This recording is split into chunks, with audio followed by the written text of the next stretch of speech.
Olá pessoal, começando mais um programa do canal Nós Universo. Tudo bem com vocês? Espero sinceramente que sim. Faz um tempinho que a gente não vem até o canal para contar aí algumas coisas, trazer algumas novidades, mas eu acho que buscando aí ter aquele cuidado em trazer sempre para vocês aqueles conteúdos que realmente valem a pena, a gente andou fazendo uma seleção de assuntos aí para poder trazer hoje aí para vocês. Então eu acho que o que está, como dizem alguns aí, bombando na internet hoje é o assunto sobre tudo que se refere aos meteoritos, né? O que tem caído, todas as pedrinhas que têm caído aqui na Terra nesses últimos tempos. Isso tem chamado a atenção de todos. Para muitos é o fim do mundo, para outros é a anunciação do Nibiru, para outros é isso, é aquilo, aquilo outro. Mas a grande verdade é que isso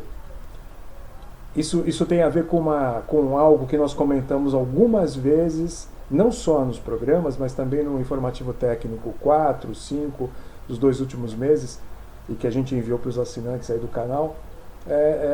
E vocês, eu acho que vão começar a entender agora a coisa um pouquinho melhor. Eu disse nessas ocasiões aí de que o Sistema Solar viaja ao redor do centro da nossa galáxia. Inclusive, para quem não sabe, a gente está hospedado, entre aspas, num braço, né, de estrelas e planetas chamado Órion, braço Órion.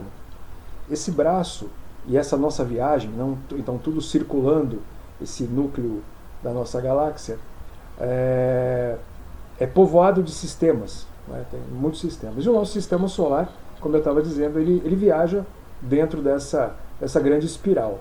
E acontece que o que ficou destacado nesse comentário, quando eu fiz, foi exatamente o tempo que a gente leva para dar uma volta completa ao redor da galáxia, da nossa galáxia. 250 milhões de anos. 250 milhões de anos. Na verdade, as estimativas são de 225 a 250 milhões de anos. Por que isso é importante? Porque se você parar para pensar, você vai notar que essa raça, a raça de seres humanos, ela nunca passou por esse trecho do universo que nós estamos passando agora. Não é à toa que a ciência tem descoberto coisas incríveis, astronomicamente falando, porque são pedaços, são segmentos do universo os quais nós nunca havíamos visitado antes. Então, daí vem a importância desse momento que nós estamos vivendo. E também vem a importância desses eventos que estão acontecendo agora. Essa chuva de meteoritos, ela foi prevista com alguma antecedência, mas a intensidade sempre é relativa. Cai mais ou menos dependendo de onde nós estamos passando. E nesse caso nós estamos passando por uma região com muito detrito estelar, que a gente pode chamar assim. É importante vocês lembrarem que a gente vira e mexe fala sobre a influência de Júpiter, né, no equilíbrio gravitacional do Sistema Solar. E, não sei, uma semana, 2 semanas atrás, não me lembro se foi no Fantástico, algum outro programa assim de televisão, falaram sobre a importância de Júpiter na equalização do nosso sistema. E falou principalmente na importância que Júpiter teria, até achei engraçada a expressão, no lançamento de pedras, ou seja, de asteroides, na direção da Terra. Por quê? Porque existe todo um processo de atração gravitacional. Então, na medida em que, tentem imaginar, não é muito fácil, mas tentem imaginar o seguinte: nosso sistema está aqui, né? Nós rodando ao redor do Sol e o nosso Sol rodando ao redor da nossa galáxia. E na medida que a gente se desloca, nós vamos passando por áreas, como eu já falei, com muito detrito, tal. Júpiter e o Sol, mais o Sol do que Júpiter, lógico, tem a capacidade de atrair para perto os fragmentos que estão esparramados pelo universo, desses protoplanetas, planetas que explodiram, esse tipo de coisa, e atrai para si. Só que existe uma coisa um pouco mais complicada de explicar, mas algo relativo à aceleração para escape. Na mesma medida que esses objetos são atraídos na direção de Júpiter, eles são atraídos por Júpiter, entram na órbita de Júpiter, dão uma volta e são lançados para fora. Eles adquirem uma certa velocidade, ganham que é chamada velocidade de escape, e eles são arremessados para fora da órbita de Júpiter. Só que normalmente esse arremesso é na direção da parte interior do Sistema Solar. Daí então a importância, se a gente pode chamar assim, de Júpiter em nos proporcionar eventuais chuvas de meteoritos ou até de fragmentos maiores de rochas e, enfim, de planetas e coisas que foram fragmentadas e estão suspensas por aí e que são atraídas por ele. O Sol já não tem exatamente, não é que ele não tenha essa capacidade gravitacional, muito, muito pelo contrário. Gravitacionalmente ele pode fazer muito mais. Mas acontece que o Sol funciona de um outro jeito e por conta exatamente de ser uma estrela, ele influencia os corpos que entram ou que se aproximam dele de uma outra forma, que não vem ao caso agora. De qualquer maneira, o comentável no nosso programa de hoje é que tudo que a gente está vendo é novo. Tudo isso que a gente está vendo é novo. Ah, mas em 1900 e bolinha alguém me falou que... Não é a mesma coisa, não são os mesmos pedaços, óbvio, e nós estamos num outro trecho do universo, que nós nunca havíamos passado antes. Isso é importante que vocês tenham em mente.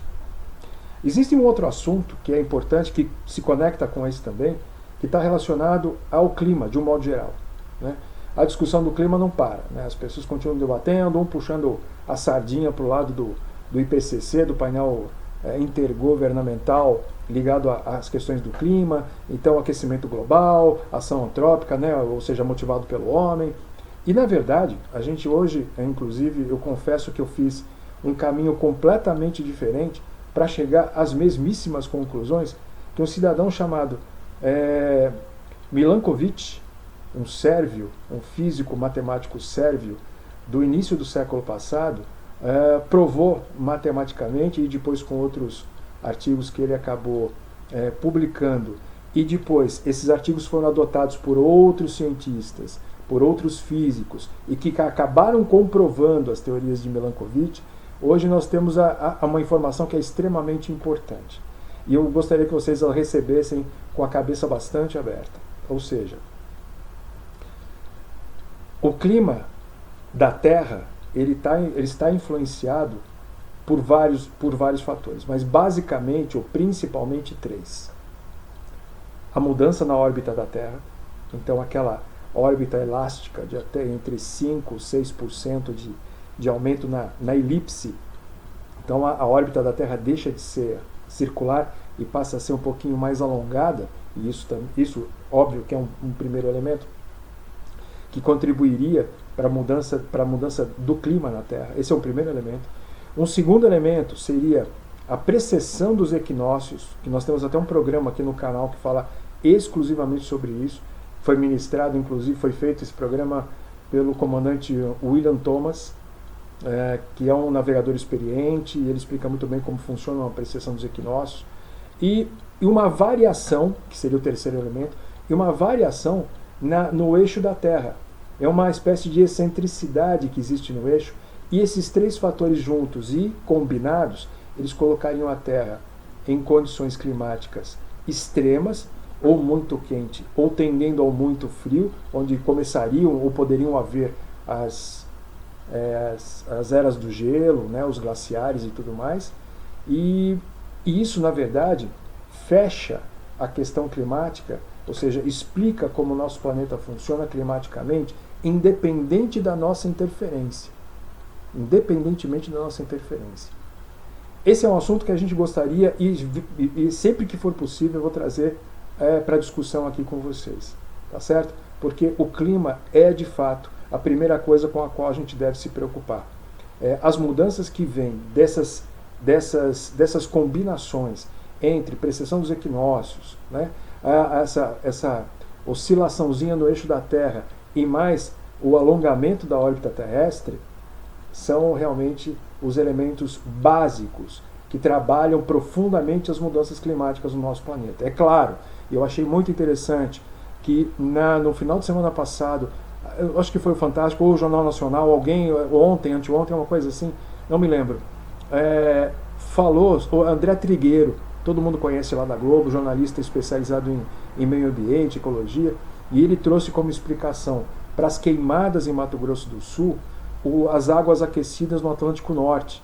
E isso significa dizer, quer dizer, ele acabou pulando um pedaço da história, porque obviamente a matéria tinha que ser um pouco mais rápida e editada, mas ele pulou uma parte da história e não conseguiu explicar o seguinte: como é que efetivamente o aquecimento das águas do Atlântico Norte influenciariam na seca e nas queimadas, né, em Mato Grosso do Sul. De qualquer maneira, ele encerra a matéria dizendo o seguinte: olha, 90% das queimadas são criminosas, mas lógico, elas se propagam a uma dimensão inimaginável a partir do momento em que as folhagens estão secas. E por que elas estão secas?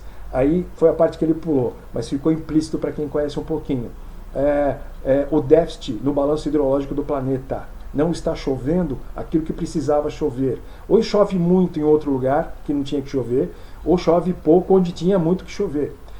Toda a nossa climatologia regional, vamos chamar assim, em relação ao Brasil, foi totalmente alterada. A partir do quê? Desmatamento da Amazônia, aquecimento das águas dos oceanos, isso é absolutamente normal e está coligado com certeza, e isso tem impactos seccionais, ou locais no caso, como foi o caso de Mato Grosso do Sul.